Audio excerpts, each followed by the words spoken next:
Claudette Colbert, the French-born ingenue from New York City, did not expect to catch the acting bug, and since childhood she was enthralled by Broadway and decided to pursue an acting career instead of fashion design in her early 20s. Colbert's breakout role was in the stage production called The Barker in 1927, in which she had met her first husband. She became a Broadway regular and caught the eye of Frank Capra, a Hollywood director. He cast Colbert in her first feature called For the Love of Mike in 1927, and it was a silent film. But Colbert voiced her disdain after the film's release because silent films were not good for her. To be fair, she had an amazing voice, a low voice which contrasted her French coolness. So she tried to return to her favorite Broadway, but lo and behold, the Great Depression hit America and severed the Broadway business. Simultaneously, sound pictures went into production and the Hollywood business was still trying to go strong. As we all know from the past episodes of Oscar's Leading Ladies, sound pictures needed more than just a pretty and expressive face.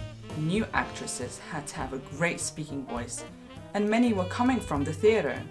Claudette resumed her career in Hollywood and signed with Paramount Pictures in 1928. Since that moment, Colbert did not return to the stage for another 25 years.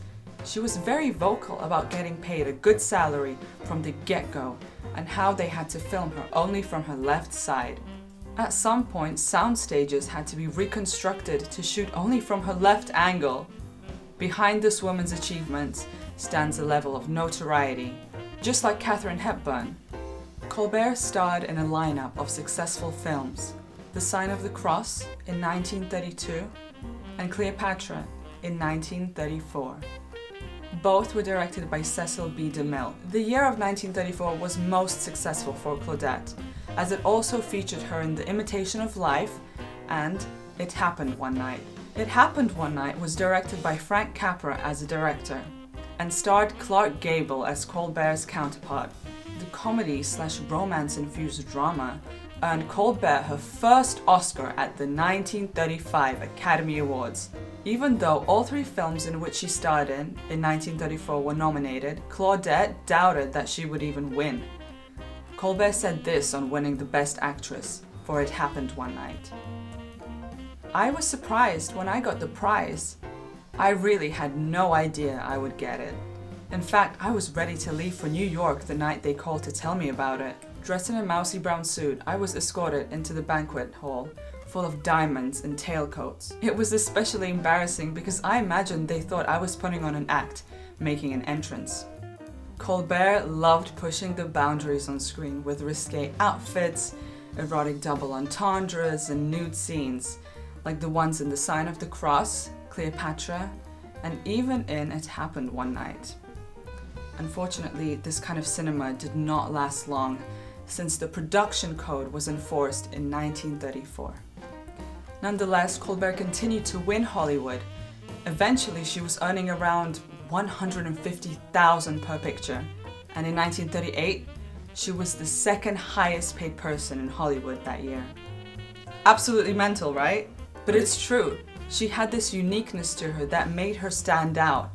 It was this combination of this French sophistication, this sort of woman-child look, and her deep, silky voice. Everyone loved it. She was a money-making, movie-making machine, a true professional. Most of her films through the 30s and 40s kept becoming hits, like The Gilded Lily, Midnight, It's a Wonderful World, Boomtown, Arise My Love, Since You Went Away. I mean, the list goes on. She was known for her professionalism, although she was very strict about lighting and camera angles and very particular about her wardrobe, her hair and makeup. She was very outspoken. And she said this: "I know what's best for me. After all, I have been in the Claudette Colbert business longer than anybody." As her career flourished and she entered middle age, it was difficult for her to transition from a young comedienne image to a more mature image on screen. By the 1950s, she retired from the big screen, but made a few film, TV appearances, and Broadway appearances. She even won a Golden Globe by the end of her career for a TV series. Claudette Colbert's resume is really impressive.